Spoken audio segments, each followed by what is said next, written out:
ओम साईराम। आज गुहा येथील साई मंदिर या ठिकाणी काल्याचं कीर्तन आयोजित केलं होतं। 18 एप्रिल ते 24 एप्रिल या ठिकाणी साई सच्चरित्र पारायण सोहळा आयोजित केला जातो व 25 तारखेला काल्याच्या कीर्तनानं या सप्ताहाची सांगता होते। तर आज या ठिकाणी हबप अंकुश महाराज जगताप यांच्या जाहीर हरिकीर्तनाने या ठिकाणी काल्याची सांगता झालेली आहे।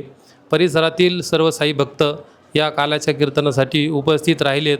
अतिशय तसेच 18 ते 24 जे काही साई सच्चरित्र पारायण सोहळा झाला, या सोहळ्यामध्ये सुद्धा पारायण वाचनासाठी जास्तीत जास्त साई भक्त सहभागी झाले व काल्याच्या कीर्तनाने या ठिकाणी या सोहळ्याची सांगता झाली।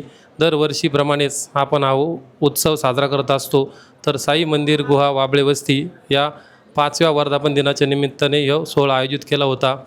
तर या सोहळ्यास उपस्थित असलेल्या सर्व साई भक्तांचे मी आभार मानतो व त्यांच्यावरती साईबाबांची कृपा आशीर्वाद नेहमीच राहोत ही साईचरणी प्रार्थना करतो। ओम साईराम।